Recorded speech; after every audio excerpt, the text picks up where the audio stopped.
Mm-hmm.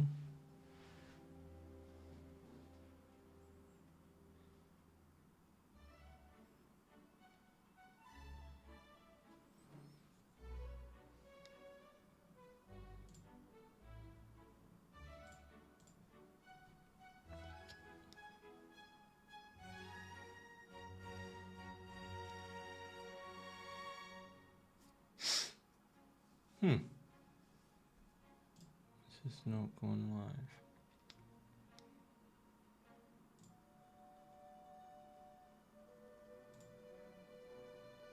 Okay, it is live.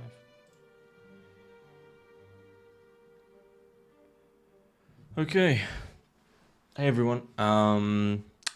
As per usual, if you can let me know that the sound is all right, that the Shire music,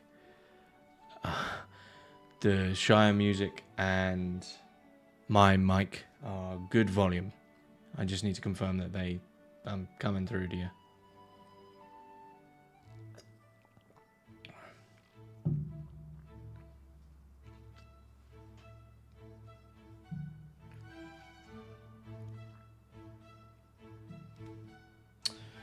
Anyone can just say in the chat. Oh, I realize there's a delay. But if someone can just let me know. All good. That's good to know. Thank you, Apox909. Shire music is very quiet. Okay. Yeah. Put that up a bit. Okay. Hey everyone. Thanks for joining me on this Q&A. I'm gonna wait. I'm just gonna wait 5 minutes to get some people in here because I have two key things that I want to mention. One is basically the launch of something pretty big, and the other one is a thank you. And as usual, any questions, please just put them in the chat. I'm happy to sort of talk about anything. I haven't actually got any other pre-planned questions because I've got some other stuff to talk about. So that's all good. I almost don't want to start the questions before I mention the two other things. So I'm gonna wait a few minutes. So how is everyone? It is extremely hot here in the UK, and it's not shifting. It's just this, like, you wake up into a fog of mugginess and you go to bed in a fog of mugginess, and it's tiring, but it's also lovely. I live near the sea, so I'm out and about on the beach a lot in this weather, which is great.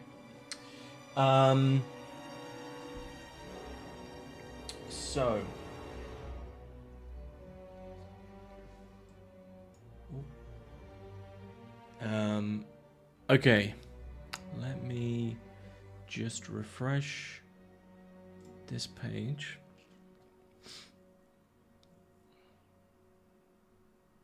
Okay, we got a few people in here. That's good. So, what I want to start with is a big thank you. So the primary reason for this Q&A, hang on, maybe I'll do a cut. This is where to start the recording for when I upload this. So the primary reason for this Q&A is that I've just a few days ago gone over 30,000 subscribers. So as with all of these, it's a big thank you, but it's a very, very big thank you. You know, 30,000, it's a big number. 3 is a very important number, but basically a big, big thank you to all listeners and supporters and all of that lovely stuff. So 30,000, thank you, thank you, thank you. You know, couldn't have done it without you. Need subscribers, need listeners. Big thank you to paying patrons. Big thank you to all the publishers that are happy to send me books, especially Aeon, who's always sending me books, it seems.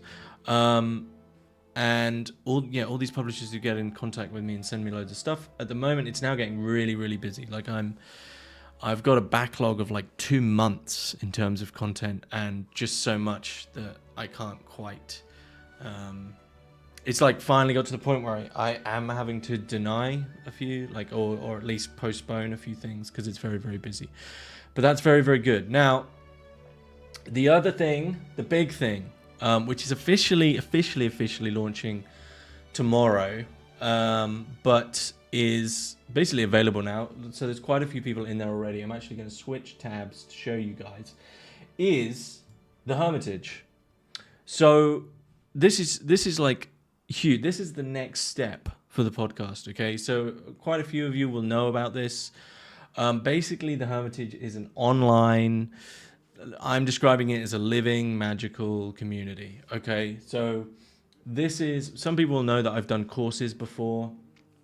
This is basically the Hermitage school, if you want to put it very roughly. And it has, so it's basically live. Well, it is live. It has courses from a history of Western esotericism, course in journeying, the Jung course, the Waitsmith Tarot, sigil magic, a body course for all the Reiki and stuff, chaos magic, loads of stuff. Okay, like in terms of the amount of videos there, think roughly a quarter to a third, maybe more like a quarter of everything I've put out so far. Again, right, all in one hit. So the Hermitage is a school. It is a paid subscription. I'm not, it's a way to support the podcast and get access to more stuff. And I want it to be a place where people can talk about weird, wonderful, strange, esoteric, occult, magical stuff without having to do the usual caveats you'd have to do in everyday life. Okay? So I want it to be a pretty open and inclusive place where you can just go there and talk about this kind of stuff and get involved, and also learn a load of stuff while you're there from my courses. So it is either £20 a month or $25 a month.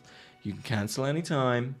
There's already quite a few people in there for the early access people chatting away. But the official launch video is tomorrow, where I go through all of the stuff in more detail. I'm going to put the link in the chat, but the link is the-hermitage.mn.co because it's hosted on Mighty Networks. And like, I've been working on this for quite a few months. Okay. So this is like the big next step for the podcast. I mean, people often say to me that I'm a good teacher and that they enjoy my teaching stuff or my style. So this is really about that, but I want this to be a bigger community side of things. But I'm working on it for a while. There's a lot of content in there, like enough to last you easily a year, more than a year, to be honest. So that's the other big thing with this Q&A, okay, that I wanted to announce that. And if anyone wants to ask me any questions about that in this Q&A, I'm happy to field them. I'm very proud of it. It took a lot of work, and Hermitix, the podcast, isn't going to slow down. I'm still going to do that every week, and usually about twice a week. But this is a way to get access to a lot of new stuff and support the podcast. Okay, so if that's something you want to do and you want to be involved in that kind of community, then please do. But it got to the point where I've been on the spiritual search for nigh on 15 years. In and out of institutions and groups, as many of you will well know. And it got to the point where I feel I've got some way and I have something to give back. And there's a point where you have to make that leap where you're kind of confident enough to also teach, okay?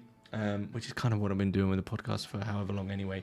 So that is the Hermitage, and I hope many of you will pop along and sign up. It would, it's a serious way to support, and it's like my biggest project thus far. Okay, so that's the Hermitage. Head on over, check it out. But I'm going to pop back to the Shire video, so it looks a bit nicer. So there we go. I'll probably mention it again at the end because it's a big deal. So let's begin with these questions. The first question here, dear me, any takes in Nolan's I'm going to assume you mean Christopher Nolan's Odyssey film.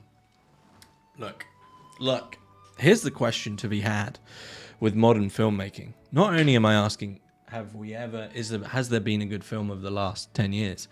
Have we ever done anything good ever? That's how bad film is now, is that I'm doubting that we ever made a good film. Like, has there ever been a film? I'm in a pretty coy fun mood, but like basically everything that's being produced, I really enjoyed Obsession.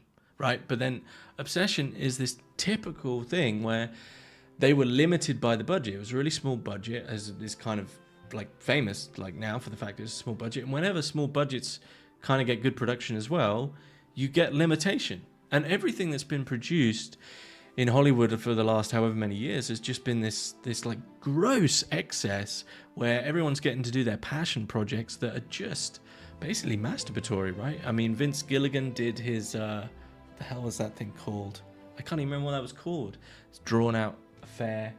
And there was the Megapolis or whatever. Like, look, Christopher Nolan's The Odyssey. It's just spectacle. Like, all we hear about these things is about the casting and about what I don't really care about that. Like, are you going to make a good film? And they're not. They're not going to make a good film. It's just going to be. It's going to be too. It's. I just don't care about it. Nothing seems to land and sit.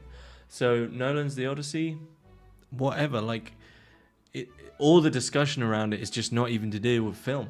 It's not really even, is it? It's everything gets drawn into the great thresher of political duality, and then you never get out of that and actually see the thing for what it is. So there we go. My opinions of it are whatever.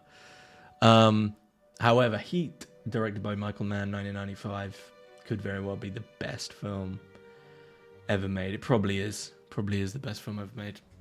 Now this is big. What's my favorite Zappa album? It's just kind of difficult. So I've got Shake Your Booty on in the car at the moment, and it took me a while to actually appreciate why that's so loved, but it is pretty perfect.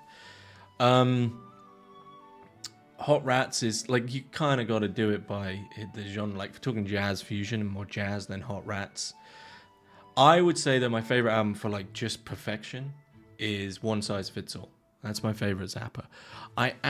My underrated Zappa album is Them or Us. I think it's a really funny, great album.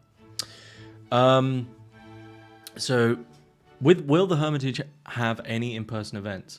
I would love that. In time, I would love that, right? But it's one of those things where you have to keep a project within its bounds for now so you don't overinflate things. And I'm just going to make sure that's muted, actually. Yeah, it is. I hope so. Like, I hope it does in time, right? But right now, there's gonna be 2 live things. So for the Hermitage, I'm gonna have one just general chat around esotericism and occult, just like a general chat for Hermitage Talk, every 2 weeks, and then one Q&A every 2 weeks for questions that are emailed to me. So two things per month, basically, for that.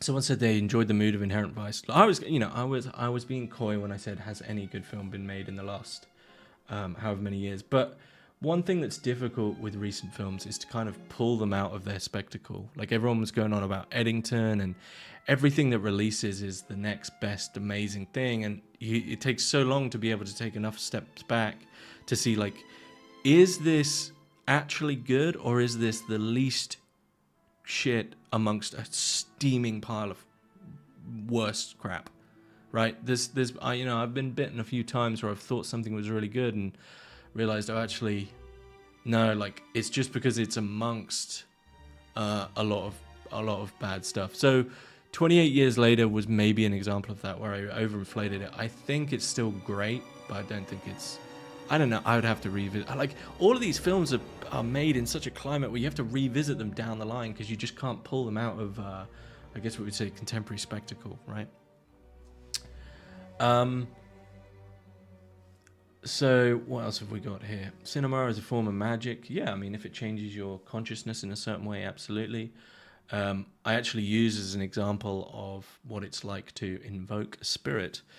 And what the change of the quality of the atmosphere is like leaving a cinema. So you go to the cinema in the middle of the day and you watch a film, you're transported to this other world.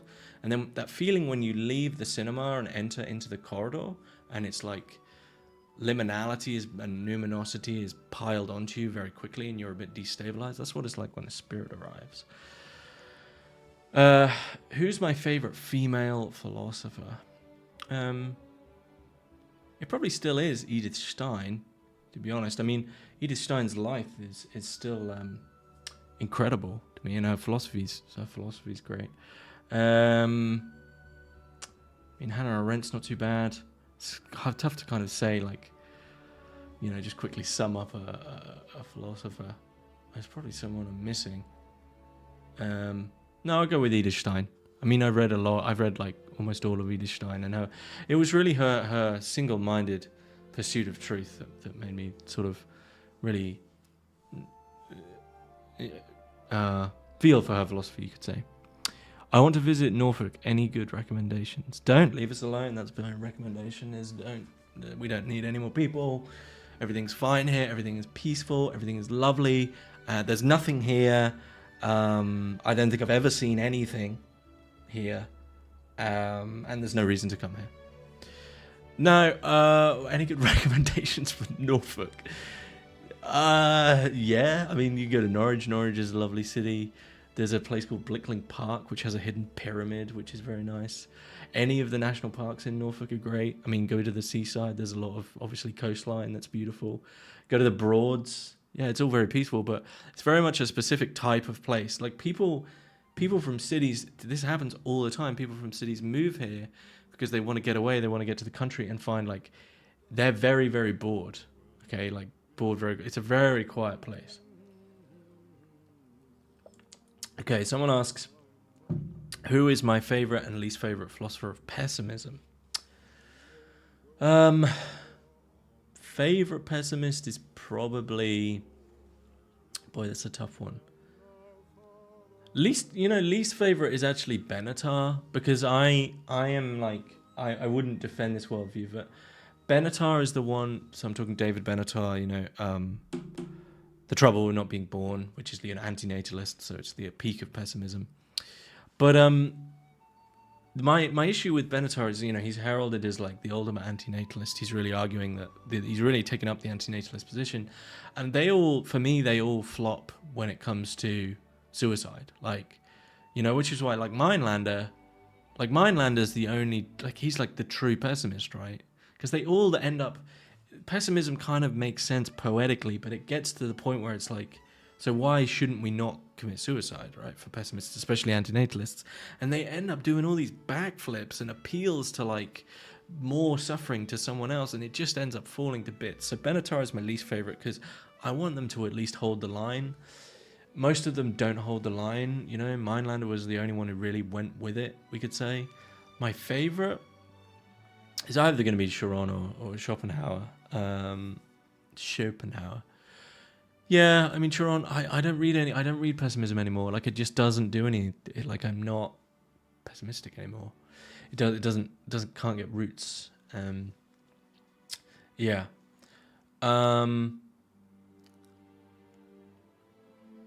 So during the conversation on William Desmond Metaxi, he said Chiron was a thinker who deals with the in-between. Do you think this was a good representation of Chiron? I think so. That feels right. The in-between. I mean, hidden. You once you read a lot of Chiron, once you read a lot of Chiron, and especially like the works that aren't really spoken about as much, especially Tears and Saints, you realize there is this peculiar religious angle, we could say, a peculiar mystical angle. I spoke with Brad Baumgartner on Chiron, Ligotti, and mysticism, and that horseshoe of, what Saint Teresa of Avila was talking about, what all these names are slipping by. Meister Eckhart was talking about. That horseshoe meets with like Chiron, like they all end up in this apophatic nothingness, and so Chiron, in terms of the in-between, is he does push himself to a space of like a void and an abyss, and that is a complete in-between. I think that's right, but I'd have to see what Desmond was referring to specifically. Norwich, like porridge. Norwich is Norwich. Norwich. I guess nothing in Norfolk's probably ever going to be pronounced right. Though I don't, I'm told, have a Norfolk accent. Like, I've got rid of it mostly. Though my main slip-up is that, this is a very, very old Norfolk thing to do, is that instead of saying nearly, I will occasionally say nearly. So as in we're nearly there, which is very Norfolk. But not many people do that anymore. A lot of people in Norfolk don't have a Norfolk accent anymore. Someone asks, favorite YouTube channel? Boy, I don't have any channels so I don't like consume podcasts. I don't really consume YouTube in the sense of like there's this channel because I'm kind of making stuff all the time. So I don't get too much time to do it. There isn't any channels though where when I see a video pop up, I'm like, right, straight over. I have to. So I've got nothing like that. No. There is. The only one I'd say at the moment is, I can't remember what it's called now. Lectures from something. It hosts all the UG Krishnamurti talks. I'm constantly on that channel because there's like hundreds. So yeah, there you go. Have I listened to the Red Scare podcast? I've never listened to Red Scare podcast. I don't know too much about it, but my understanding of it is that is it Dirtbag Left, like kind of we're all like just listening to this thing and being cynical. I always see it's adjacent to like, is it Come Down? I've never listened to any of these. And I'm not interested in surrogate friend podcasts, I got stuff to do. If I wanted to talk to someone and shoot the breeze, then I would do that with one of my actual friends. So I don't really listen to those kind of podcasts at all. Would I ever accept Teal money to do a couple small Teal things? No, I don't think I don't. No, I wouldn't. What are my views on Spinoza's conception of God? So my understanding of Spinoza's conception of God is really like it ends up non-dual, that everything is God. I find it hard I don't know it well enough, but I find it hard to pass with the Abrahamic conception of God made immanent, because the Abrahamic conception of God from the Bible, despite what Christians say in terms of it's not this God in the sky who's like finger wagging, is ultimately how they seem to talk about that God, the Father. And so that tried to make that into everything doesn't really work for me. So this like trying to make the Abrahamic God into the absolute doesn't seem to make too much sense. But I don't know Spinoza too well. I tried to read the Ethics, which is obviously the main thing, and I didn't like his writing style. Was really, for something so short, I just really struggle with his writing style. As I understand it, that's a known thing.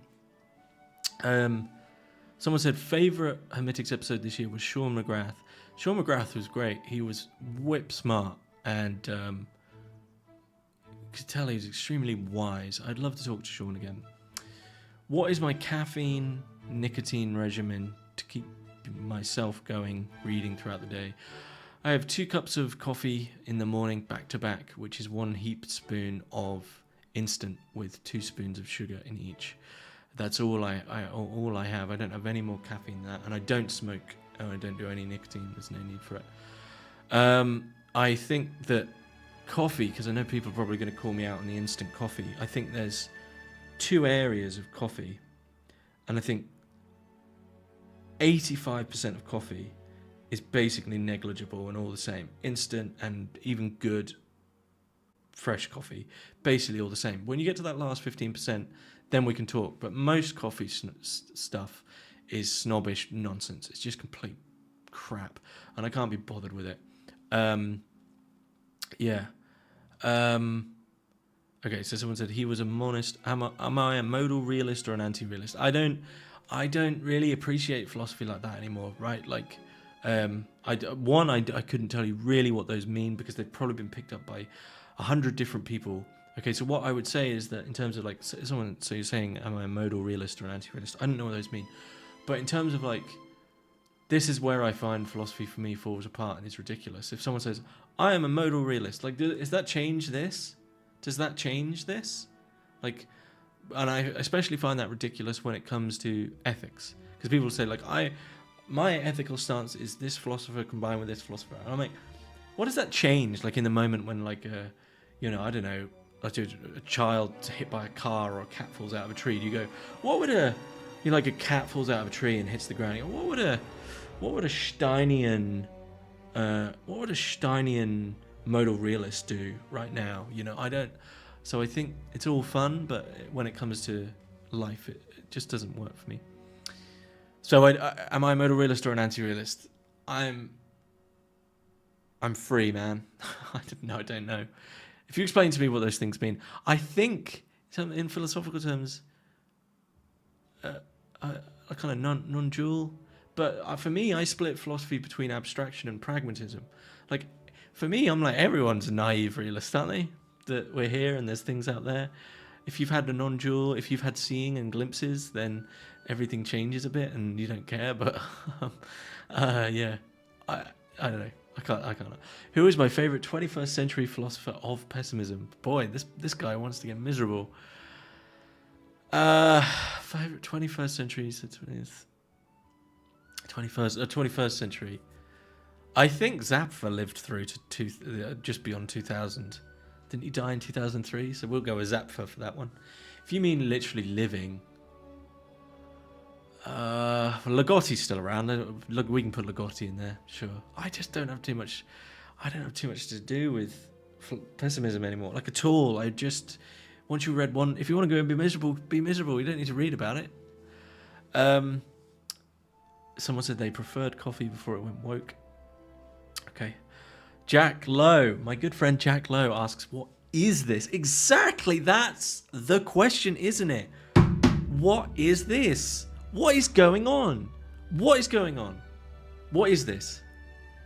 What is this? That is the only philosophical question. Leaning into and being dissipated into the absurdity and beauty and majesty of what is going on. That's it. Zappa died in 1990. God, this guy really wants to be miserable. 21st century philosopher of pessimism. God.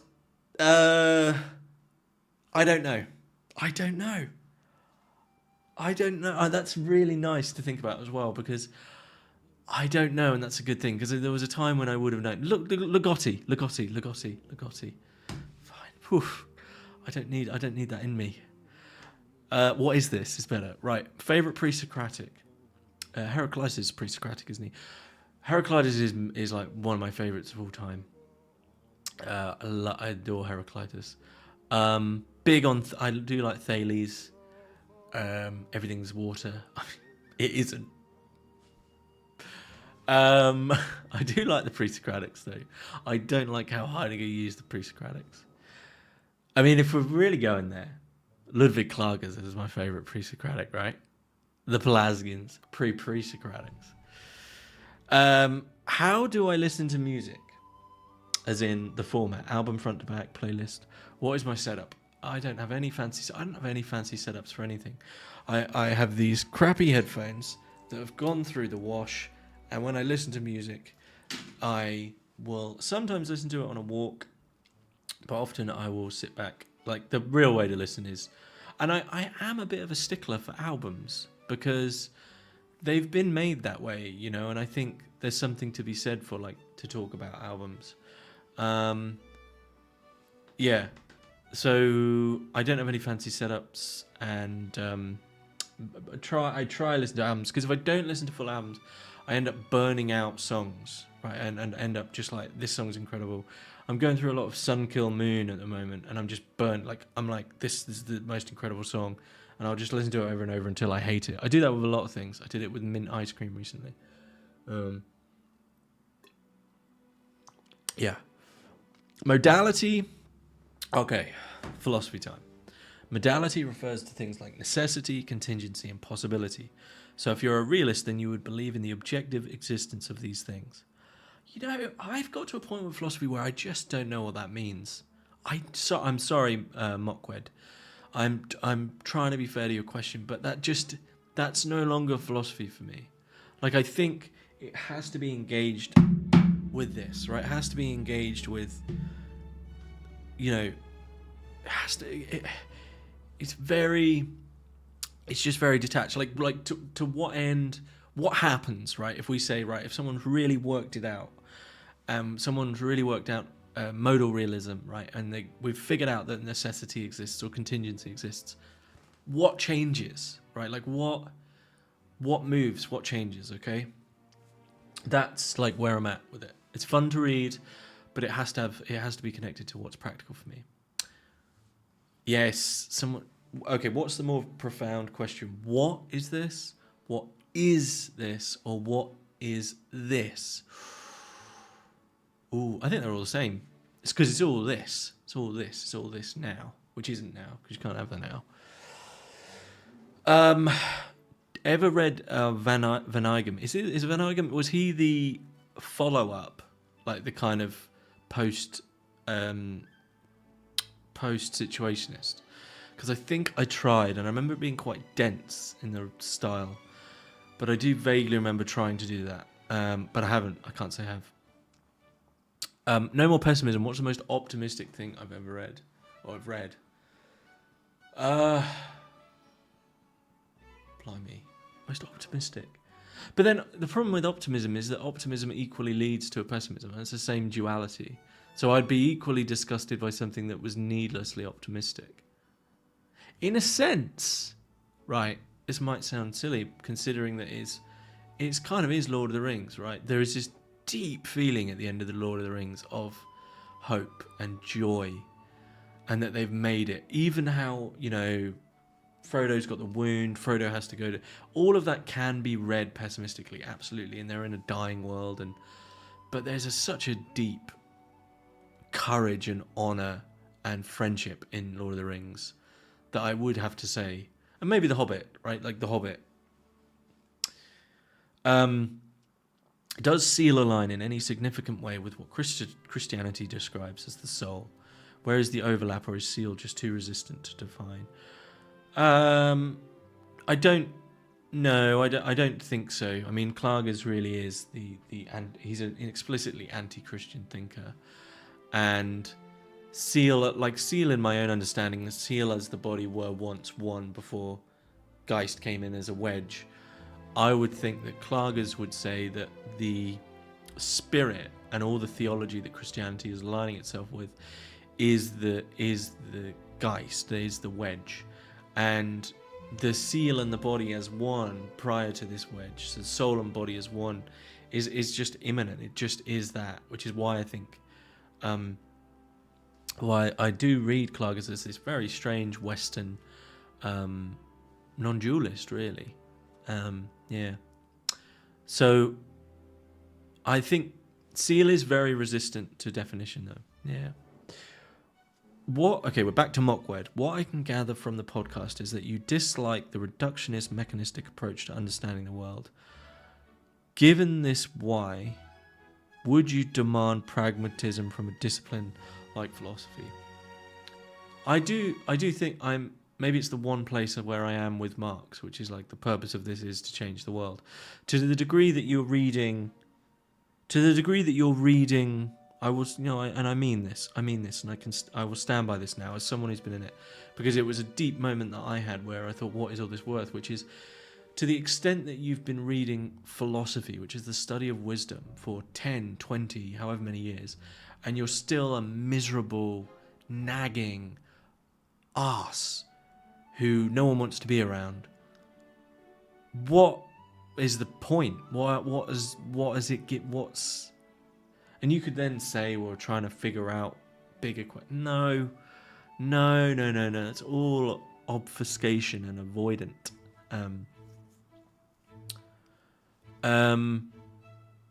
Yeah. My politics is marmalade on toast. My philosophy is marmalade on toast. When my great uncle was nearing the end, when he was 84, his diet consisted of cornflakes with a splash of milk. The rest was double cream. And then he made his own marmalade that was 30% whiskey that he'd have on toast. And no one could say anything because, he'd made it to 84. It was incredible. So I'm not big on marmalade, though. Which German philosopher would I like to have as a next-door neighbour? Oof. Probably, there's not many of them, really, because they're so intense, aren't they? you know, and they're all a bit strange, to be honest. Maybe Schopenhauer, to be honest. See what he's up to. It'd be good company. I mean, they're all great conversationalists. Oh, it's got to be Klages, isn't it? And I'll tell you why. Because I could go around and I could give him some help editing, you know. So you need to edit this cumbersome thing you've made. Thoughts on Blanchot? Been a while since the episodes on him, and not sure you talked about what you thought of his writing. Blanchot is someone where you have to, like when you're not in it, I think back to Blanchot and I think, what was that? Because the thing with Blanchot is you pretty much never have a foothold. There's this beautiful image of Blanchot from Madness of the Day, where it opens with a man being tussled around in the sea, and in the current of the sea, and sort of opening with this destruction of the self immediately. And from then on, you just don't have a foothold, and you really never have a foothold with Blanchot. And so my thoughts on him was that it was just like reading poetry. You know, it was just like reading like nothing. And that's eventually where you end up with philosophy. You end up just finding the writer who writes the most nothing. You know, the person who can just say, oh, it's just this in the best way. So, yeah, it was great. Blanchot, great. 30k is great, but don't get so big that you open your phone to see deep fake videos of myself. I don't think anyone wants to see that. But it's a risk you take nowadays. Being anything online, like there's just a point actually where you have to accept like those things are a risk. Attention is a thing that happens. It's kind of what you have to own. And ultimately, if those things happen, I'll just say, well, they're a deep fake. Like we live in the deep fake world. Ultimately, if you're doing the kind of thing that I'm doing or anyone like this is doing, like it's a risk you. It's like it's just a thing that's there now, right? So I will say that like as the attention grows, we could say like one thing because the amount of emails I get now is quite a lot. It is almost daily now, emails from people and things like that. And I will say that like even at 30k, even at this level, it just makes me realize how insane it must be to be a celebrity, right? Of like a high caliber. Like I can't even imagine what that level of attention is like. Mark Wed again asks, thoughts on quietist movements, philosophy like that of old Christian mystics, Wittgenstein and Beckett? Yeah, I mean, I always mentioned, because I did the episode on it with Miles Hollingworth, like his biography of Wittgenstein and that mysticism. Like Beckett and Wittgenstein, again, I think they put them in the category of Chiron. They end up on one side of that horseshoe, where they end up close to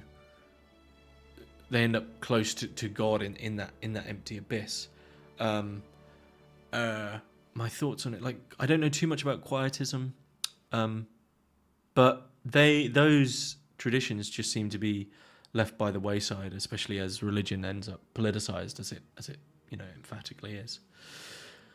I once mentioned on one of the podcast episodes that the real left and right divide in politics is Hegel versus Schopenhauer, but I don't remember much explanation. What did you mean by that view?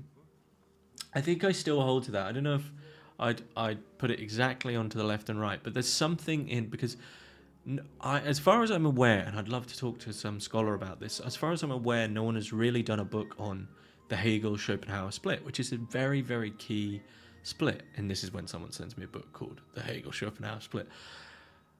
But it's such a key split in philosophy where politically it really seems that there is an alignment with what happened afterwards with Hegelians and Schopenhauerians. Schopenhauerians completely fell by the wayside. Post-Schopenhauerians even more so, like Duprel, etc. And I think the split then ends up one that is much deeper than the left and right that we have, really, because the left and right that we have is tethered, everyone kind of knows this now, is tethered to the French Revolution, completely out of that context. Now it's like basically meaningless. It's folded into one thing, which is like homo politicus, just like everyone's idea that they get to have a say is all that matters, but actually all that means is the left and right is ever tightening. Like right now it just doesn't matter.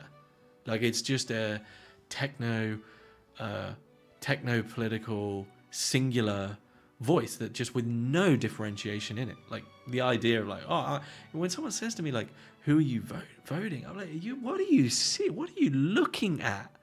You can't see that this is all the same, just like just kind of soup, It's just all the same like nonsense. The powers of which that are behind it are, everyone wants to act as if you can take the political and it can be somehow detached from corporatism and money and the forces of capitalism and the forces of globalism. I'm not going on some conspiratorial rant, by the way, but I'm just saying it's so evident. Like, are you going to vote Labour or like, what are you on about? What are you on about? There's just there's no difference. There's no felt difference. So that's kind of what I mean, is that I think when we talk politically, we talk about allegiance politically, left and right is so useless. But what we might actually be talking about is whether or not you're in agreement with Hegel in some sense, or whether or not you're in agreement with Schopenhauer in some sense. I'll have to go into that deeper at some point. Do I feel that I have a foothold on the edifice of Jung now that you've done some lectures on him since the app with the Jungian analyst? I do, because I did the course on Jung not long after I began developing the course on Jung, which if you go over to the Hermitage and subscribe today, I'm going to put the link again for those who weren't here at the start. The Jung course is now part of the Hermitage package, which is 10 courses. There's a lot of stuff. I do, and I'm going to say something that I think is, I don't know if it's too risky now. I think that the foothold in Jung is understanding that it's actually a form of initiation. And what initiation is quite a difficult thing to understand, but there's so many people will know with initiations that initiation isn't really the moment when you say the words, like a ritual, like in the Golden Dawn. You say a certain thing and now you're initiated. Initiation is a deep imbuing in a current to a degree of almost like loyalty, right? Giving oneself over to a current.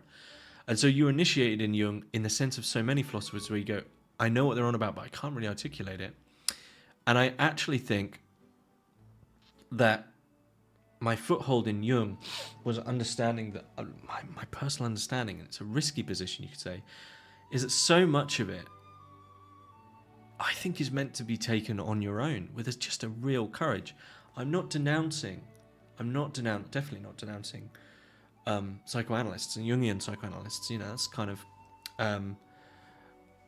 that's the kind of thing where it still matters. It's not just CBT or whatever.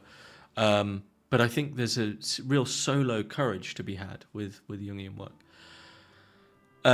So yeah, I do have a foothold. Where would I say to begin with a foothold though? Like the foothold is really trying to just understand the holistic nature of the system, how it all interlinks, how it all locks together. So yeah, smartest person in the Silicon Valley according to me. Oh, none of them are smart. It's just all machine minds, all controlled by Geist. I mean, look, this is all GDP brain stuff, right? GDP brain is the idea that when number go up, everything is better, and there's nothing more laughable, right? Like people are saying this about like, oh, the GDP of the economy went up 0.3% this month. The GDP is up. The productivity is up. No one wants to acknowledge, like, okay, but you're not looking at other statistics. You're not looking at the fact that 33% of the country, talking to the UK, are on antidepressants. Another 30% are in counselling. Everyone, just look. Use your eyes. So anyway, I'm just reeling off, but like the Silicon Valley people are all about, if we can just get, like, it's kind of like if we just get to the right amount of GDP per capita, then everything will be fine. But it evidently won't. They have no understanding. Their entire worldview, you could say, in a Salazian sense, is the image, right? They're all map, no territory. They're all like, but the map said this, but it's like, yeah, but everyone's miserable. What you're doing doesn't affect real life. Okay, so none of them are smart. And a lot of them are genuinely psychopaths, like seriously psychopathic, because they're not. It's like the meme from The Fly, right? They're not really stopping to think why they're doing it. It's control for its own sake. What is my least favourite line of dialogue in Heat 1995, directed by Michael Mann, starring Robert De Niro and Al Pacino? That's a very, very good question. I'm trying to think if there's any clumsy lines in it. The way Robert De Niro delivers the line, because there's a dead man on the end of this phone, right? It's a bit clunky. Okay. Restore Britain is definitely not the... Sorry, someone in the chat is saying this. Restore Britain is definitely not the usual, growing fast too. Again, I will repeat what I said last time, which is Restore Britain is an X account. They are jumping onto every single reactionary type meme and just taking the opposite position for clout. And do not be surprised when, if they're likely to get power, by the way. I'm not gonna shy away from that. But do not be surprised when they do get power that it waters down, much like Farage did, and you're dealing with a different kind of elite once again.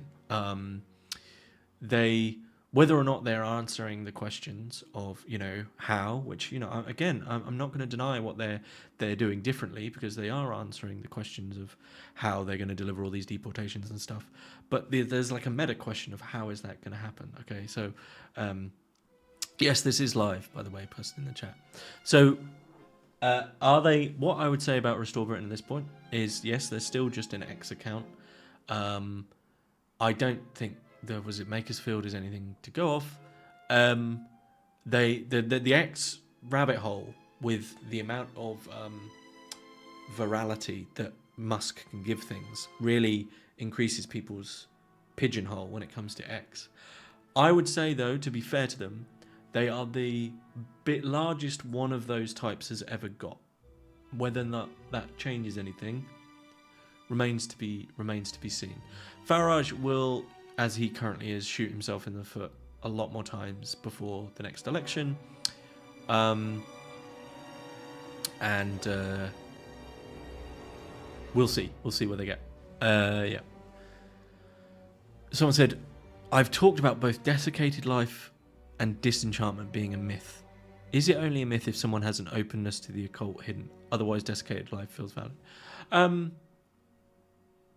Yeah, I mean, that's a fair comment. Okay, so I think what I mean by the idea of the myth and disenchantment that I want to push against is this acceptance, because there's an acceptance from this idea of the myth and disenchantment that we all just accept that is the case, and people will say like, oh, we're all secular and godless and disenchanted now, and everything's rational and there's no myths left or whatever, and that may very well be the case, but I don't like how the myth is put forward as an assumption. And so I do think the myth is a myth because it doesn't take that much to re-enchant life again. It just takes some sort of something that I'm trying to do with the Hermitage that you can head on over. I'm going to put the link in the chat. You can head on over to the Hermitage and re-enchant your life today for £20 a month. Genuinely, though, that is actually kind of something that I'm trying to do with the Hermitage, is not really teach magic in the sense of, right, we're going to do Golden Dawn or we're going to do Thelema, but more like re-imbuing your life with ways to approach the world magically. And I think that can be done very easily, like just getting in touch with local traditions and ancestors and small folk things and small little practices that change your appreciation of the Rither back to a daemon or whatever it might be, right, can really basically begin to see the world as alive again, right? Begin to move you out of this individualistic frame to the other things have agency. The trees have agency. Like, the world is alive and it's not just for you. Okay. Someone just says Peter Kingsley ? I did that review of Catafalque, and I haven't explored Kingsley's work further than that. Acting very sassy today, James. I'm in a good mood. The sun's out. I've launched the Hermitage, and that's like a big sort of weight off, because I put a serious amount of work into that. Anyone who's part of it will tell you that there's a lot going on in there. Someone has already said, by the way, the Hermitage is fab, great teaching, value for money. Just saying. What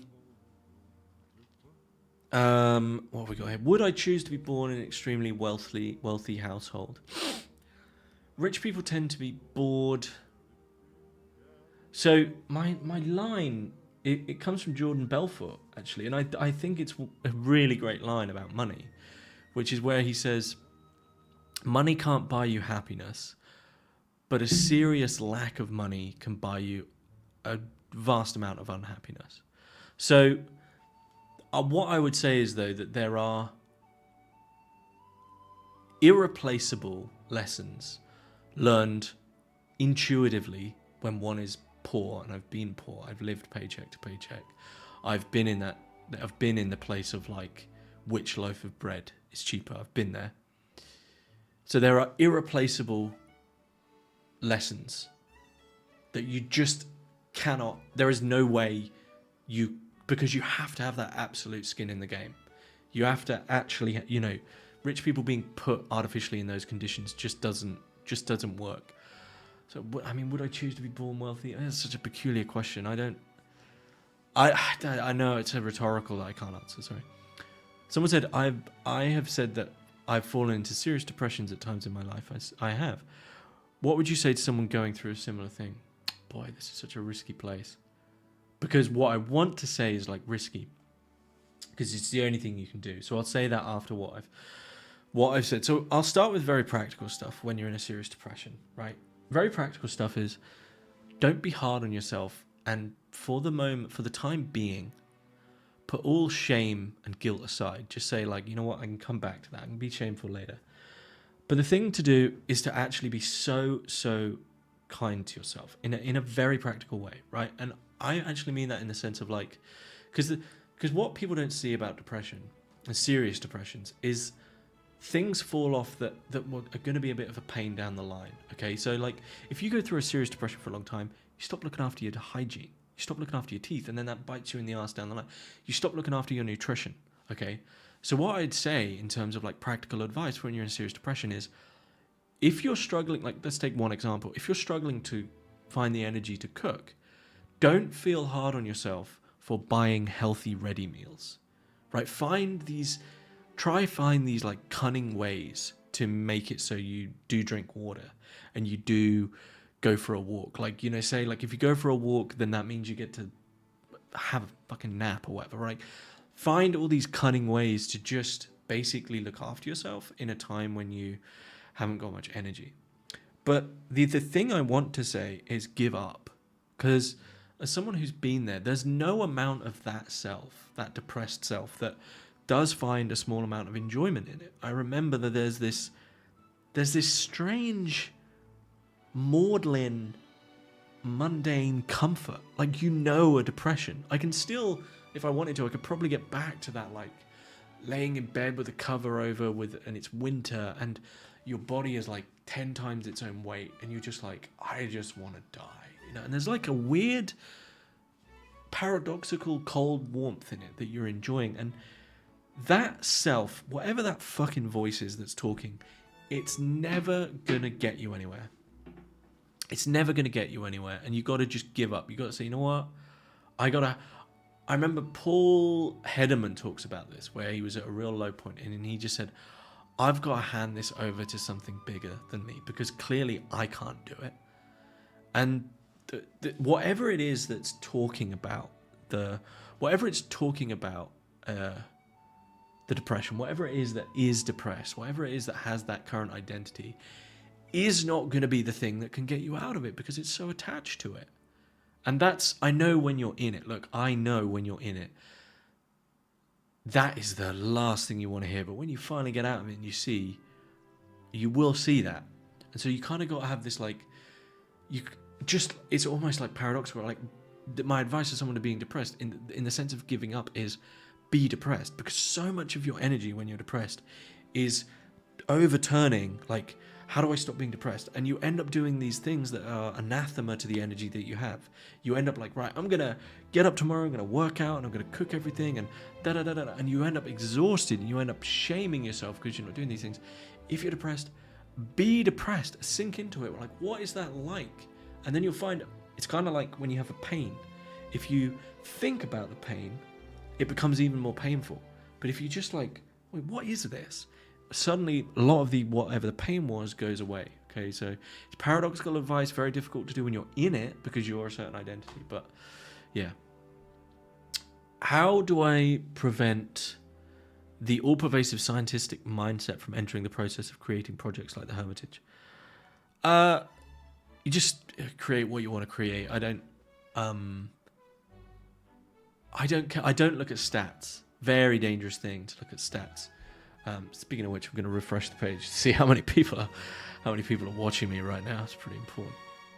46. Oh shit! Yeah. Speak from the heart. Yeah. You should create some Hermitage style research group like the CCRU. So look, in time with the Hermitage, I would like to do reading groups and study groups, and maybe even like one thing I'd really love to do, and this is like an idea that I'm just floating, is actually collectively create a tarot deck where, much like full transparency, that because I love the way he did this, Tommy Kelly created this thing called the 47s. I'd love to communally create a tarot deck where each of the tarot is a servitor that the community can then use, right? So I'd love to do that. So I'd love to do things like that. But I'm like, hold my horses. I need to get people into the Hermitage, which you can do if you head on over to the-hermitage.mn.co and sign up today. I need to get people in there. I need to get the ball rolling. I need to get, I need to get the community alive, okay? And then we can talk about bigger projects, okay? So for those who weren't here at the start, the Hermitage is like a school that is ready to go, and there's going to be the full launch video tomorrow. But if you want to head over and sign up, then you can. The link is there in the chat. Thoughts on Dua Lipa? Is that a curse? I don't know. I know the name, but I have no idea what they're like. Someone said self-love, millennial core. Early millennials, something went wrong with early millennials. I'm a late millennial, and we're a bit better. There's nothing wrong with self-love, but I think a lot of my healing actually did start when I just sat for 2 minutes and gave myself this intention that, like, I have permission to heal. That did something very deep. So there's a lot to be. That I think at a certain point the millennials maybe have gone a bit too far. As everyone does, with moderation is the key to so many things. But there's nothing wrong with self-love, right? There's nothing wrong with looking after yourself. We came at the tail end of some boomers who had a very like almost too much like hard-ass pull yourself up by the bootstraps thing, which they learnt from a generation that was ultimately absent. There has been an infiltration of macho, so the macho swung, and then whatever. Look, it's fine. It's fine to take care of yourself. It's absolutely fine to take care of yourself. Okay. Do I like Swans or Michael Gira? I think they're one of those cool kid bands that I tried. Someone asked a funny question. They're one of those cool kid bands that I tried to get interested in, and I couldn't, so I don't know much about them. Has anyone ever told you that your interests pretty cleanly overlap with a white woman in her 20s? People have said that to me. Young, getting into astrology. I'm getting into matcha. No, it's disgusting. I bought some matcha. It's grim. I'm going back to black coffee. Yeah. So, any more questions? Please ask away. But really do head on over to the Hermitage, because it's the biggest thing I've done. If you want to support the podcast, it is a school with over 180 videos, from journeying to sigil magic to chaos magic to ancestor worship. There's stuff on spells. It's like one-stop shop for magic, and imbuing your life with mystery. And lots of great resources and book recommendations, and lots of chats and things like that in there. And all the technical stuff, £20 a month or $25 a month. Cancel anytime. If you've taken a course with me, email me and I will, help you out. But yeah, so that's the Hermitage. Please head over. Right, a few more questions. Favorite century of history? It's kind of lame, but it actually is like 1850 through to 1950. So many of the it's close enough. Yeah, it's just the change. Okay. Yeah. That I can't really tell you why. I'm trying to think if there would have been another one. There's just these periods in history that just like sludge, just like just a load of people just died, Right. Do I ever play video games? Very, very sparingly. So the main time I play video games is if I get a cold. Like if I get a cold and I can't really focus on anything, can't focus on a book, I will play Mount and Blade Bannerlord 2 and pretend I'm a king and just decimate. Like my thing in a video game, psychoanalysts logging on, read into this as much as you will. My thing to do in a video game is just to be the ultimate, like just dominate, right? I'm like, right, how do I destroy every other civilization here? How do I win? Complete male fantasy. Like I don't really like the way video games are going with all this like twee. You play as a goose in 1970s Japan who has to collect breadcrumbs, and it's like an art house. Give me a game where I'm blowing up aliens. Like that's the purpose of these things, Like because I feel like the twee craftsy thing is now replacing physical crafts. Which I don't want to go too much into. Which Bannerlord faction? It's usually the Valer. I can't remember. I'm just swinging my axe. Like I just want a game. There's so many games now, right? So here's the thing. I do think that video games are just basically just porn, right? They're here to have a dopamine hit over and over again. But transparently, it's like, yeah, that's what I want to do. What I don't like is video games that are trying to be films, that are trying to be art, that are trying to be anything other than what a video game should be, which is like bang, bang, axe in head. I'm like just being stupid for an hour. That's like, if I want to watch a film, Hideo Kojima, I'll go watch a film. If I want to go play some art, like I want to go look at art, I'll look at art, Anyway, what are my thoughts on near-death experience? So I mentioned, I think in the last Q&A actually, I had one. It wasn't an NDE, but it was the one out-of-body experience I had where I was sat in the back of my dad's estate car, and it had the boot completely flipped up, and my dad flew remote control airplanes, and two of them touched wings in the sky, which normally would mean they stop and just come crashing down, but they didn't for some reason. And one of them, at about 60 to 80 mile an hour, I had a freeze frame where I can see this plane from about 100 meters away coming straight at me. And then my next memory is of looking at me sat on the car as this plane flies into the car. And then the next memory is the sound it made when it just smashed to bits behind me. I was about 11 or something. So I had an out-of-body experience then that was strange. Near-death experience. It seems to me that near-death experience are something that we need to, someone I'm sure has done this, but connect up to like the collective unconscious, because so near-death experiences seem to basically correlate to whatever that person's predominant culture is, right? So if your predominant culture is Christian, you'll see Jesus. If it's Islam, you'll see Muhammad. If it's right, and there's books about this at the moment that a lot of people are starting to see aliens and Elvis when they die, right? So the predominant culture is like, what's the big figures of our collective unconscious now? Well, it's them. Okay, so it seems that it's kind of giving you like it's almost glitched out. It's like what would like ease their worry right at the end. Like, oh, you're about to die and you see Nick land or something. You see a lemur, like, yeah. In regards to psychoanalysis, depth psychology, do you think self-analysis is possible? If so, who are some examples of thinkers that have done serious self-analysis? Do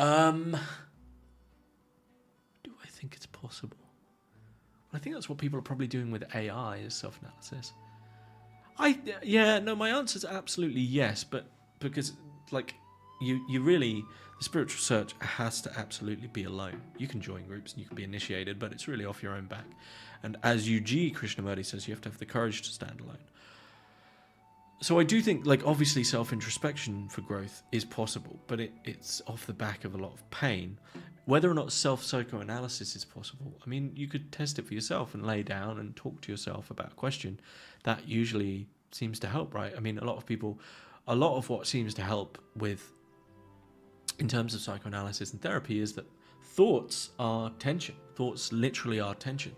For instance, if it's a little exercise I'm enjoying doing at the moment since I found it, is that if you consciously relax all your muscles and then try think of something real that gets you really angry, or try get really angry, but at the same time keep your muscles relaxed, you just can't get angry. So the thoughts are the tension. And I think what's going on to a certain degree somatically when you're doing talk therapy is that you're quite literally like, it's why it feels good. People say, oh, it feels good to talk about it. It's like, yeah, because you've kind of expelled that tension, which is why gurus and psychoanalysts have to be very careful about boundaries to not take on that energy, right? But I think it's possible. Someone said, how much time do I spend on Reddit every day? Well, I will say this. As Google search is now redundant, it's absolutely, like, literally useless. I basically, as many people are, I'm like searching queries through Reddit. So I spend a fair amount of time when I'm searching queries, because Reddit seems to still just about give better results.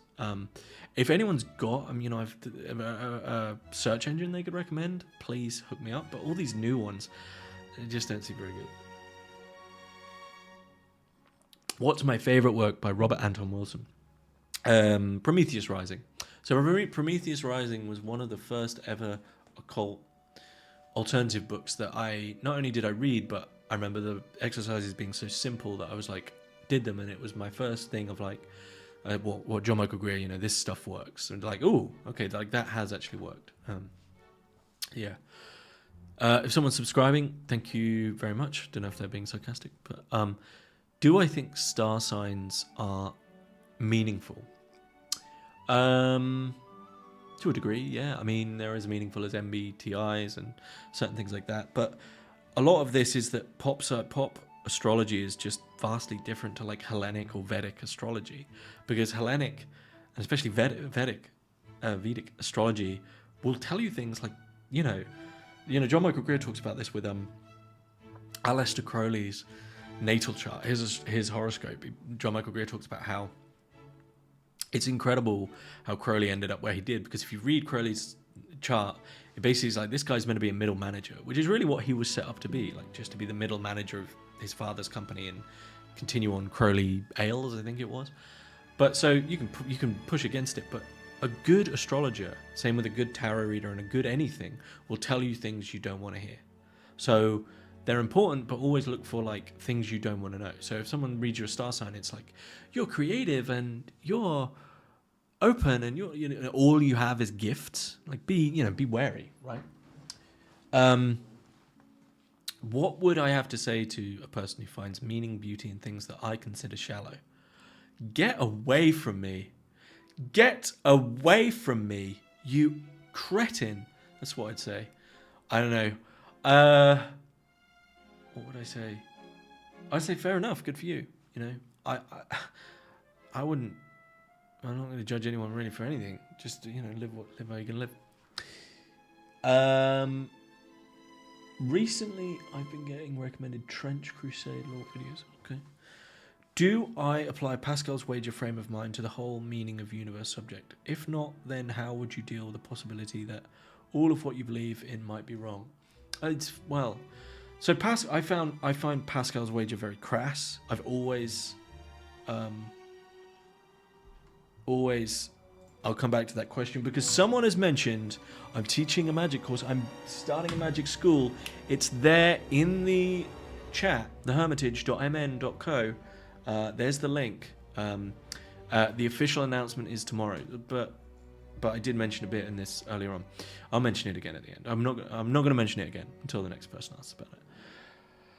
So the Pascal's wager. Okay, so Pascal's wager, briefly, the idea that you should believe in this because if you don't believe in this, what might happen to you if you don't, which is hell, is far worse than if you didn't believe. Correct me if there's some other depth to Pascal's wager that I don't know about, but my understanding of theology would just be like, basic theological understanding would render that null and void. If you are attending to God like some sort of vending machine of like, well, I just believe in you. Like if your belief is just saying I believe because heaven is better than hell, that's not faith, right? And actually was a big part of my deconversion from Catholicism, was just the realization of like, am I just saying that I believe these things? And when I really sat down and like arguably meditated on the idea of like, okay, what does it really mean to believe that Jesus Christ was the Son of God, or what does it really mean to believe in this God? I basically came to the answer that I really have absolutely no idea what that means to believe that. I know what it means to believe in certain spirits and things because I have, in journeying, I have contact with them ultimately. Like there's an experiential content. There's an experiential context that I just did not get with Christianity despite trying very hard. So Pascal's wager does not do it for me because I just find it crass. You're just not living truthfully, right? How would I deal with the possibility that all of what I believe might be wrong? I'm sure all of it is. I'm sure that none of us know anything, or that there is even anything to know, It's almost certain that absolutely everything human beings have ever thought up is wrong. And yet I am just riding. I am riding it and having fun with it and seeing where the next update of information takes me and enjoying the journey. And I'm more than happy these days to say I don't know to 1,001 different things, because I don't know. I don't know how the universe was made. I don't know why I'm here. I don't know what this is.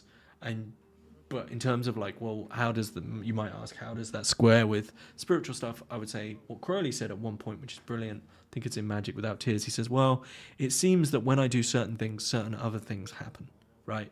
That there seems to be these limits and bounds to physical reality, but when I do certain magical things, certain other things happen, right? Or certain experiences happen, okay? So that's where I'm at. Someone says, is Pascal's wager meant to shock one into serious religious searching rather than the crass wager? Well, whether or not it's meant to do that, it's still a crass wager, because some people have basically engaged with it. I mean, John von Neumann is a classic case where he quite literally engaged with Pascal's wager and converted right at the end. But I remember reading his biography and he was still absolutely terrified. And it was kind of clear, like, well, you don't actually believe this. So like, this is just, is God a mathematical equation for you? That like, okay, 1 + 1 = 2, so it's better to believe in God at the end or whatever. Is that faith? Is that like, if that's the extent of your spirituality? Because for me, it's more about spirituality than being right? Yeah. Anyway, I've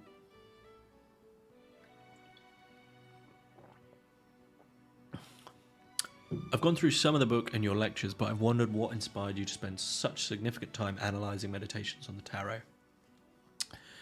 I remember it's been a while since I've gone back. I mean, I think I finished those up in 2022, which is now 4 years ago.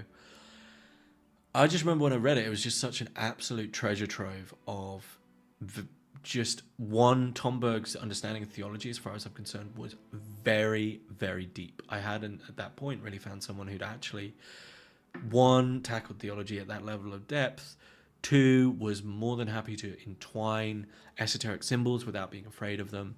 And so I just remember finding it astoundingly, it had a great breadth, and it was, it was fun to analyze in that depth.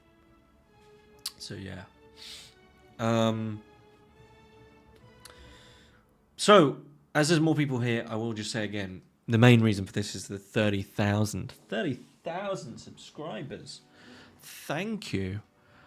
Seriously, thank you. Seriously. Like, I have gratitude every day for all of this, right?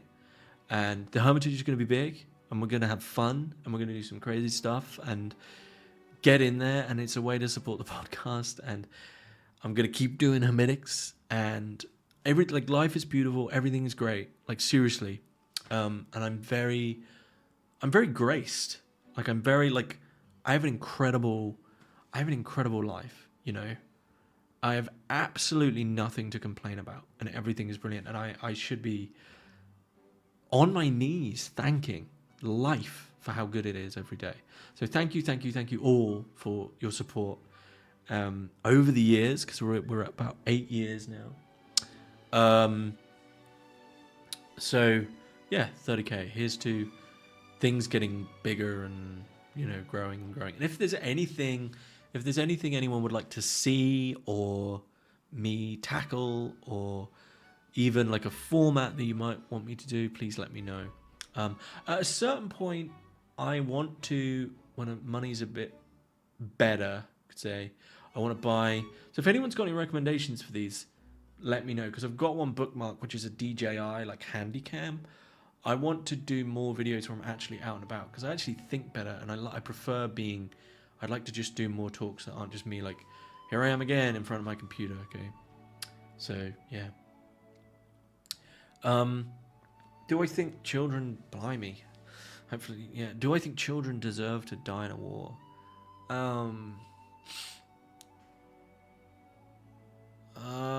Well, no. It's not a nice thing to happen. But it seems to me that history itself is evidence enough as to why history keeps going the way it does. So be wary of anyone who thinks they're right, because that's what history is. History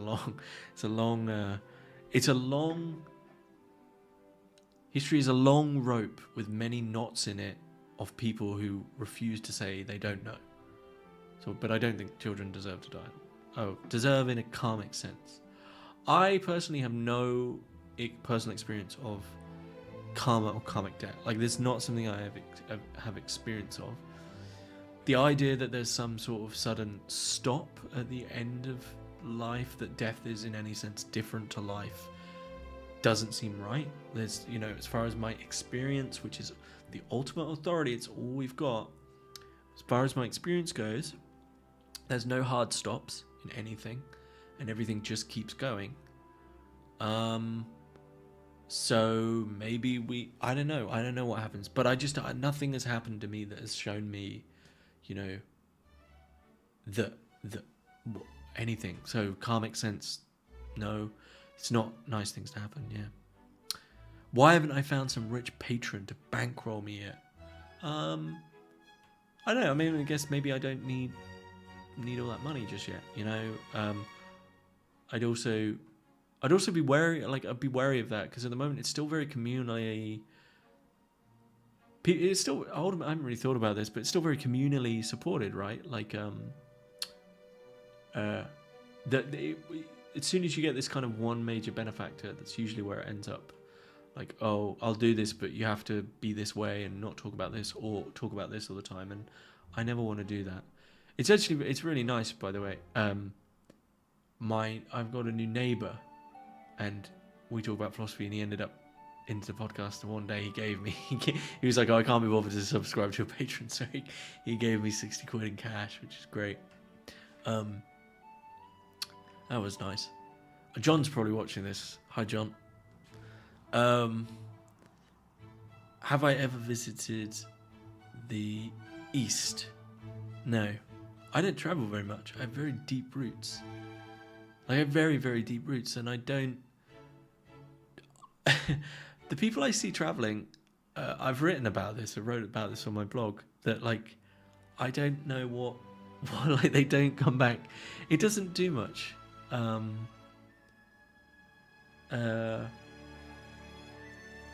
Yeah, so I'm not huge in traveling anyway. Yeah. Someone said, I'm glad someone asked this, actually, because it's not how I want to frame this. So I'm glad someone has asked this.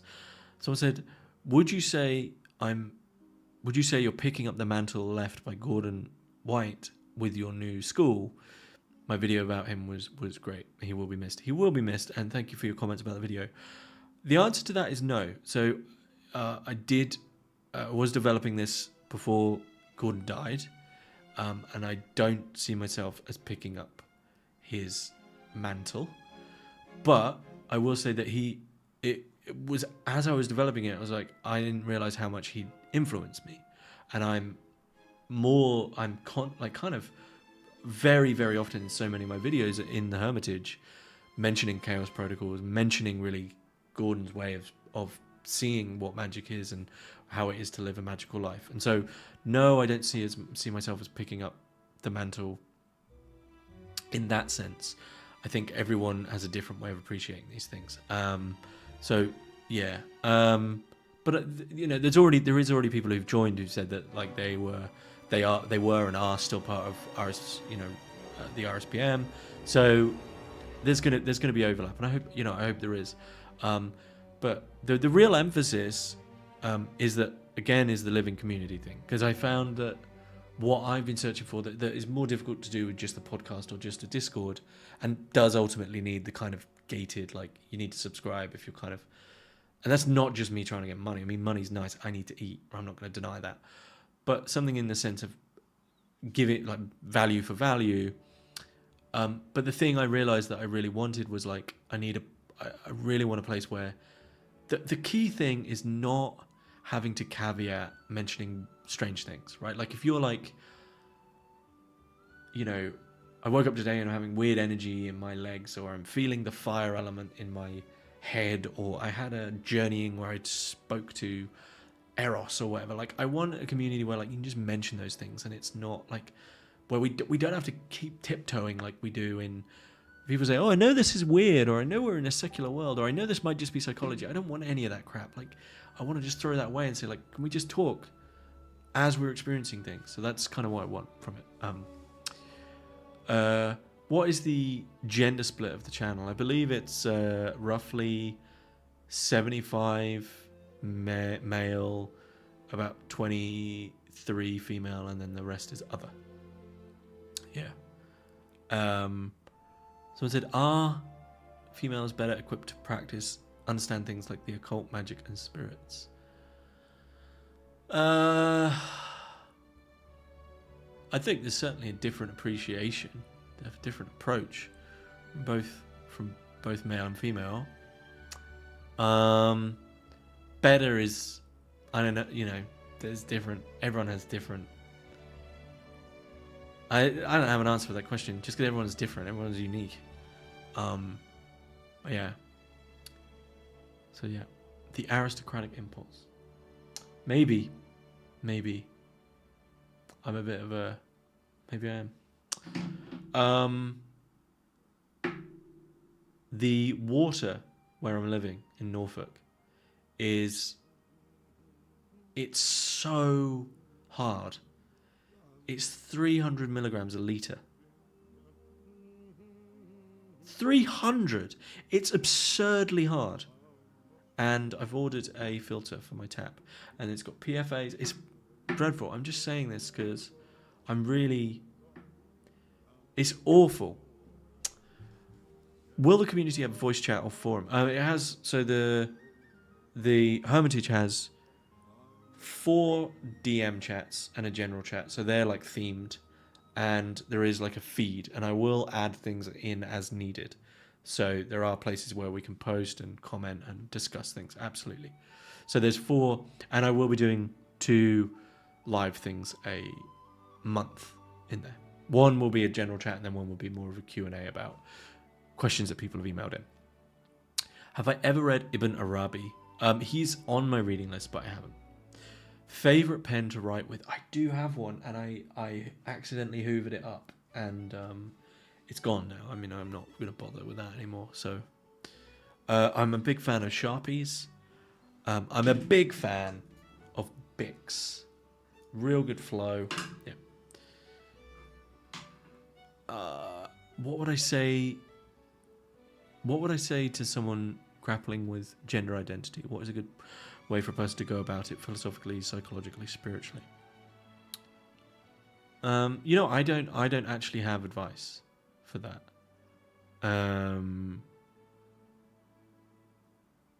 Not in the sense that I'm against it. I just don't have any advice. Like, I don't have any advice for that. I'm not involved enough in those communities to give advice on what that would look like, or where to go. Okay. What are my thoughts on Bernardo Kastrup's work? Again, someone asked me this last time, and I haven't read it. I haven't spent much time with it. Yeah. So keep the questions coming. I'm probably going to do another 30 minutes because I do want to watch the Spain game at 8.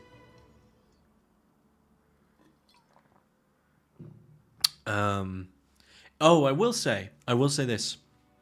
If you're a guest, if you're someone who's emailed me recently, I'm inundated. Like, I've got so many emails, and so many of them are like, could you read this book? And I still read the books. I know not many people do it. I still read the books that I'm talking about. That takes time, and it's now just like more people want to come on the show. The show's getting bigger. So if you've emailed me, I will get back to you, but it's like a 2 to 3 month backlog now. I have another job on top of this. Like, I have basically another full-time job on top of this. So, which I love, by the way. I do really love it. I work with really good people.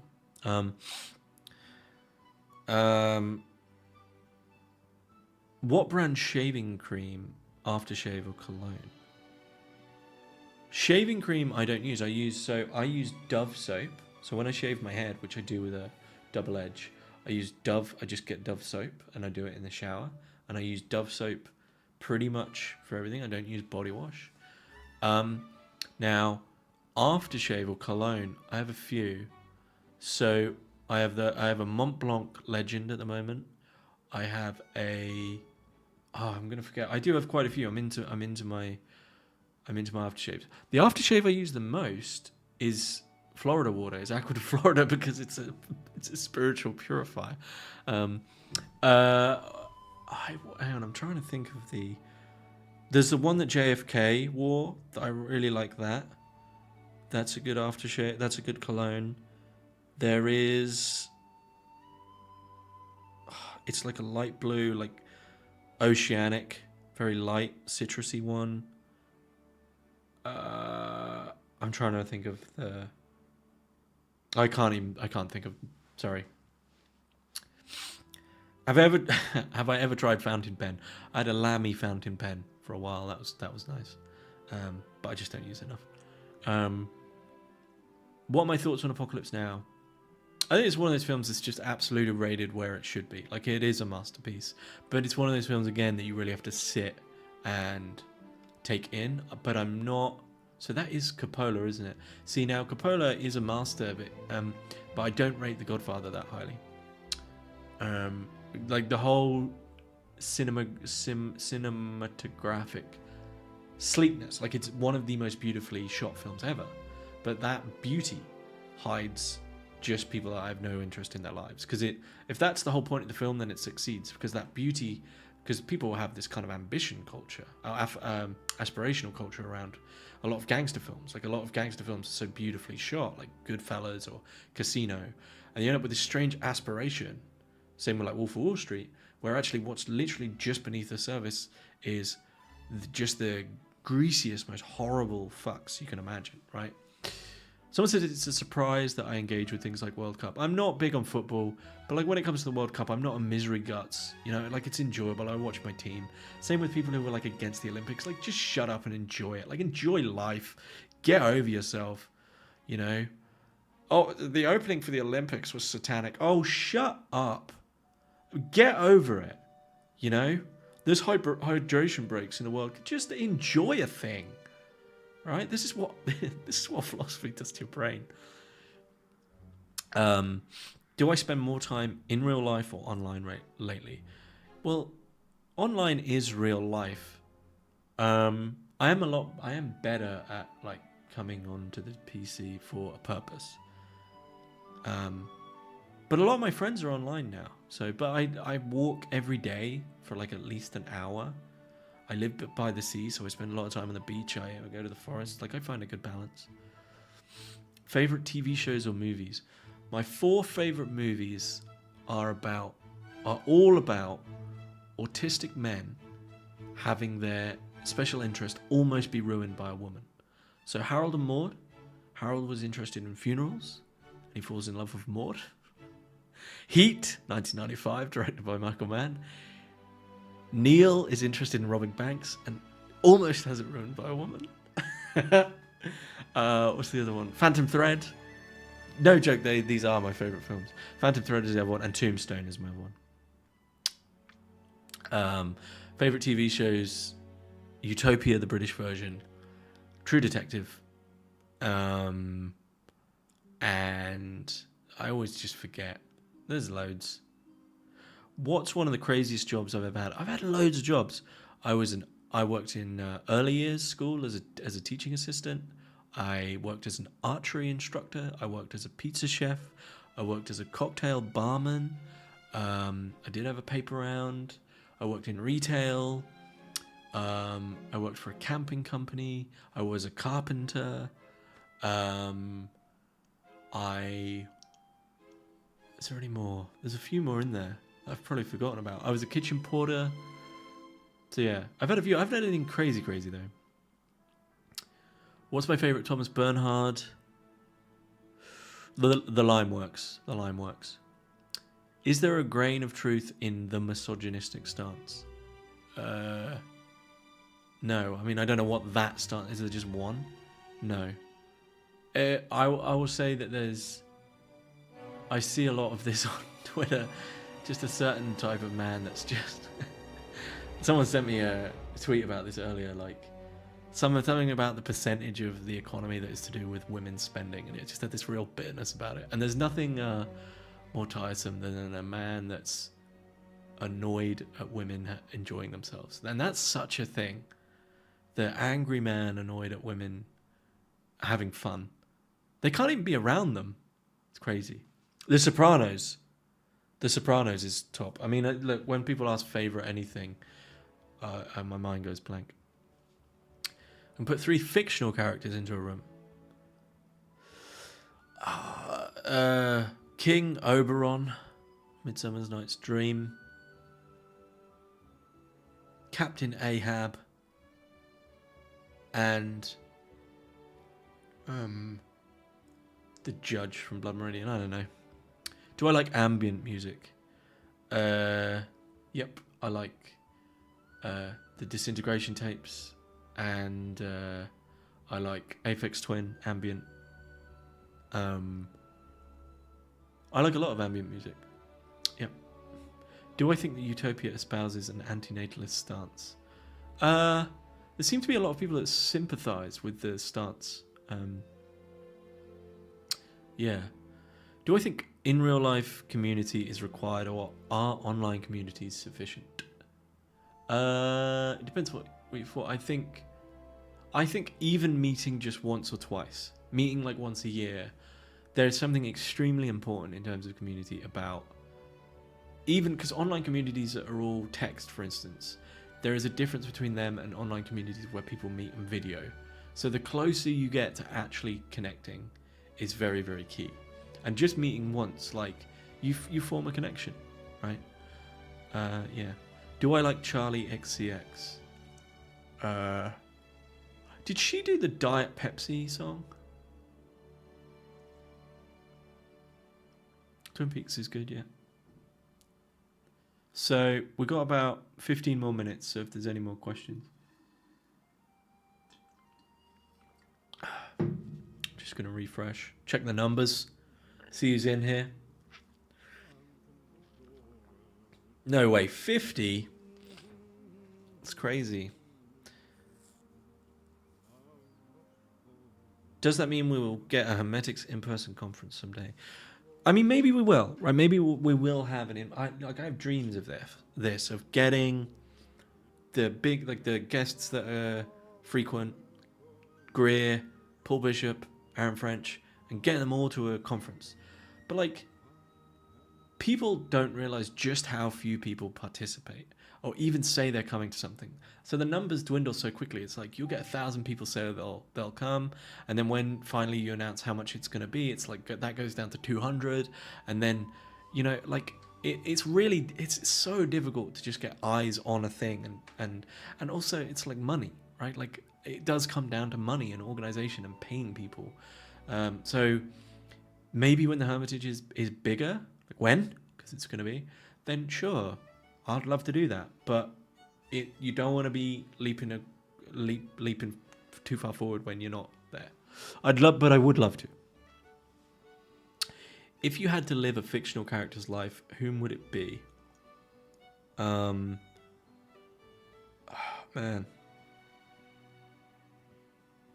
I'll just kind of go blank for like I don't know. Sorry. Do I listen to any extreme metal, death metal, black metal? So I like Death, the band. I listen to them quite a lot. One of my favorite bands of all time is High on Fire. I also really like any pretty much any New Orleans sludgy metal. So I Hate God. I think I Hate God are fantastic. Um, um, to a certain degree, I like what's Phil Anselmo's? I forgot the name of it. Stone the Crow and Lifer. How have I forgot the name of that band? But I listen to a fair amount of metal. Yeah, especially a lot of New Orleans. How much time have I spent on 4chan? Not that much. It's not a good place to spend time. It's dark energy. What's my way of discovering new music? I find lists are good. Like people who've done playlists that include, and this is how I find books, by the way, as well. People who've made playlists or reading lists that include a book that you thought no one else had found. Finding a list off that is usually an absolute gem. Blood Incantation. A friend of mine got me into them recently. Do I like jazz or old school hip hop? Jazz, we'd have to go to like Zappa for jazz, and then Beefheart if you include jazz fusion in that. Old school hip hop, I do have a bit of a soft spot for like Deltron, 3030, and Tribe Called Quest, yeah, there's a few in there. Do I have any advice on narrowing down philosophical interest reading material as to not be so overwhelmed by the amount available? Been getting into Lacan recently. Do I need to read Hegel? Look, my advice for this, because, I've been getting into Lacan, do I need to read Hegel? Then next thing you know, I've been getting into Hegel, do I need to read da-da-da-da-da? Next thing you're in the meme of you need to start with the Greeks. I would say this is where what you do is, okay, if you're interested in Lacan, read a very good Lacan secondary, then read Lacan. Make an explicit choice of like, no, this is my stop point. Because next thing you know, you're all over the bat and you don't end up anywhere. Who is the best philosophy lecturer overall and on YouTube that I know? Gregory Sadler's been doing great stuff for years. The guy from Esoterica has been doing great stuff for years. But what a good lecturer does is makes it accessible. Yeah. Tomberg or Ravola? Tomberg. Do you know about the caste system that exists in the East? I don't have much knowledge of it at all. What is my personal definition of magic? My personal definition of magic is that it's honesty. That what we're doing when we eradicate the false self and get out of our own way is get rid of dishonesty. And a large part of what admitting to magic and mystery is admitting that it is there. That's like why I love the simple questions of like, what is this? Because if you're very certain of like, this is material and this is matter and these are atoms, then it's kind of gone.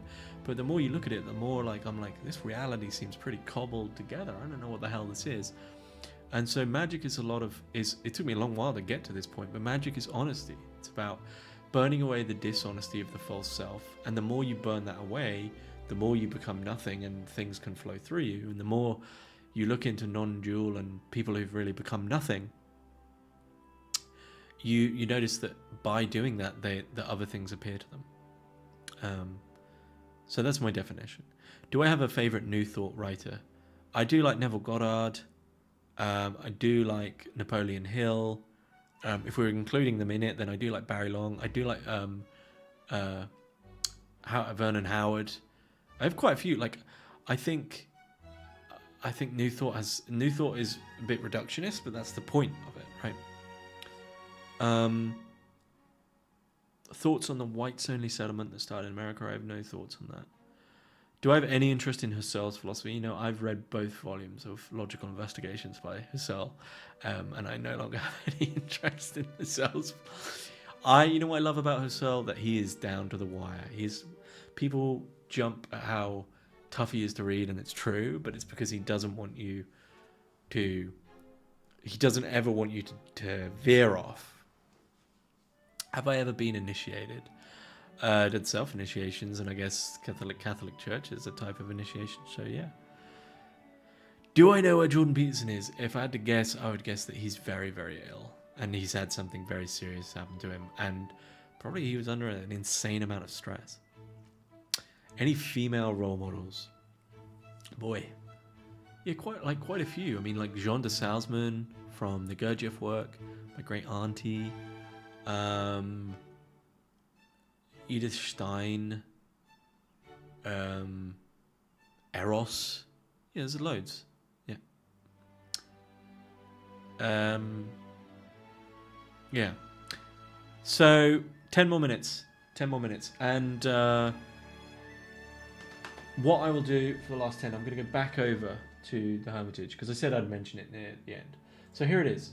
Here's the Hermitage, and I'm not going to go look at the notifications right now, but here it is. This isn't where you will land when you sign up, which you're gonna. Here, which is the welcome page, how to navigate the site.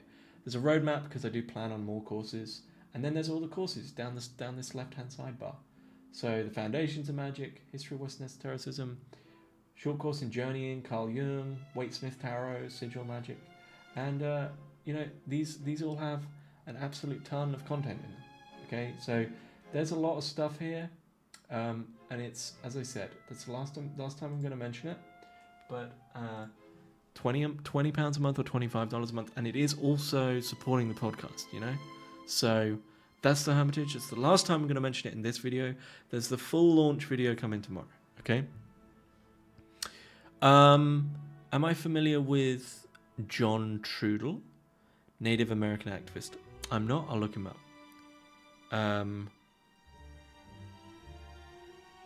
Do you know Matt G?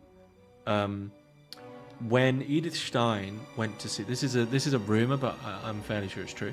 When Edith Stein met Husserl, obviously this is a time when women, weren't really allowed to teach, and women being academics, frowned upon or whatever. She went to see Husserl, who was, the great Husserl at that point, to really basically see if she could be part of his school and learn under him.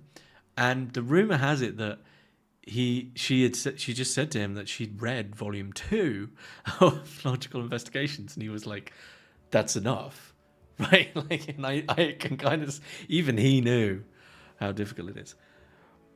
That's an interesting question, Mokwed. What percentage of the philosophy that you've read can you retain? I am kind of a firm believer you retain what either truly works for you or that you're working with. Okay, so like there's essays I wrote when I was studying my masters on like Heidegger or Levinas that when I'm going back to them now, I'll be like, this is new to me. You mostly retain what you work with. You can only retain so much. But I'm sympathetic to the idea that everything is there in memory. Because once you get the ball rolling on a philosopher that you talked about a long time ago, things appear, right? So I think it all sinks down, okay? Is it delusional or useless in this day and age to be a humanities student of any kind and to want to work as a professor? That's something I wanted to mention, and I should have mentioned it at the start. So, freeze frame. If you are an academic, working in philosophy or the arts right now, and you are feeling that your work environment is the most toxic that you've ever encountered, and that no one really knows what they're doing, and it's in crisis mode, and every time you come into the office you feel like, oh my god, what the hell is going on? Know that you are not alone. Near enough every academic that I speak to, and I won't mention any names because none of them really said this to me, of course, every academic that I speak to is saying that it across the board, okay, that is how academia is right now. It is hellish, it is toxic, it is pressurized, it is absolutely chaotic. And so you are not alone if you're feeling that way. So to the question, is it delusional or useless to become a humanities professor? Is it useless? Well, that's up to you to decide. Is it delusional? I don't want to say it's delusional because education does a lot to end up kind of funneling you into something where, they want their stats. This is your decision. I would say go into it if you want to become a teacher. Okay, look. No one can deny at this point in time that it's all up in the air of what the future of academia is, especially things like philosophy. So make the sensible decision. I don't want to say it's delusional. If that's your dream, if that's your passion, go for it. Like any dream, like a lot of things, right? But just at this point in time, be really wary, because I don't think the decisions that are being made by governments are to do with them hating the arts. It's not that. It's that we're running out of resources, and they're pulling resources back from things that they just deem less serious to healthcare or whatever, right? And you're not going to find any difference across the board of any of the politics. Am I familiar with Rob Babier's soul-making Dharma? Is Rob Babir, did he write Seeing That Frees? I think so. Babaya. He did. Seeing That Frees is great. I've listened to a few of those talks. I'm fairly ignorant about the form of magic you've been discussing. How compatible is it with monotheism? It depends how folksy you are, you know. Depends how compatible you think it is. Do you think a mainly ecological grounded worldview is the best way to move forward in reality? Sure, but the issue is the whole idea of worldview, right? The whole idea that, like, right, we're gonna be ecologically, we're all just gonna wake up tomorrow and have an ecological worldview. The very notion of a worldview is scientist, and it's right. It's all about map, and I just. What does that mean? Like, what you're talking about isn't something you can't. What you're talking about is, how do you make someone have a qualitative, caring relationship for a tree? We're not talking about bringing in, like, we've talked to the council and we're not going to cut down this forest. That's fine, sure, pragmatic, but that needs to be off the back of people actually having a loving relationship and seeing trees or animals for what they are. How do you do that? That's by imbuing people with more mystery. Right, that's what I'd say. Is philosophy easier to read when you understand English grammar at a very advanced level? No, you just read it with a normal English comprehension. Do I think... I don't know. In times of AI, no degree matters if we're being honest. Why not study philosophy? This is one of the things that AI is a beautiful... I was talking to someone about this just the other day. It's a beautiful... Yeah, we've got to bear the brunt of it. A beautiful side effect of AI, actually, is that if we can now just type, I want a paper that researches this, and it is the same as anything produced by a PhD. A lot of people are really worried about that. A lot of people are right to be critical of the AI's ability to do good research. Fine. But the more important thing it's doing is asking us why we're doing anything altogether. So actually, I think in time, this ability to go, well, I've got the research. So it's making us realize the whole point of this wasn't about the end game research. It was about the enjoyment of ideas, about engagement with ideas. And so if AI pushes things to, if academia, which it won't because it's in such a lag, if academia can keep up and transform itself to become again just a place of ideas, of engagement, of just, this is a place where you just learn how to engage with the world differently, then it might survive. But if it keeps to the pressure cooker treadmill of publish and perish, then yeah, you're within the same language as AI, and you're going to lose, you know, because it's not what none of this was ever about that. Would you like to become the chief philosopher for an AI company like Anthropic, getting paid $500,000 or so for doing so? Not really. I don't have an interest in ethics. Ethic and moral philosophy has never interested me, because I just think it's downstream of larger questions, namely free will. So, yeah. No, I don't. Startup culture. I'm not very good with being like hacky sack, you know. Zizek had a joke like the students can write their essays with the writing AI, and the teachers can grade their essays with grading AI, and now we're free to discuss. Now we're free to discuss ideas. I mean, it's kind of true, and it like there's an odd beauty to it. Like, let the AI eat data, right? Yeah. I'm not big on AI. It does certain things well. It's a tool. That's where I'm at with it. Yeah. Right. I'm gonna have to. If there's any more pressing questions, and if anyone's got questions about the Hermitage, please ask now or in the video tomorrow, which is going live, which overviews it. But it's a great way to support. Thanks for the 30,000. It's been a very fun Q&A once again. Send me money, of course. That's always a thing. Oh, someone actually mentioned when I was mentioning it the hardness of the water around here that can cause hair loss. I mean, yeah, maybe. I yeah, could be. Don't know why that's lodged in my brain. Will there be Schopenhauer Kant courses in the future of the Hermitage? I might do courses that overlap magic and philosophy, but I think philosophy is dealt with well online and with books. I don't think that's always that communal, actually. Yeah. So, any more questions before I head off? I'm trying to think if there's anything I need to mention. Probably not. Thank you for 30,000. Not sure when I'll do the next one of these, actually.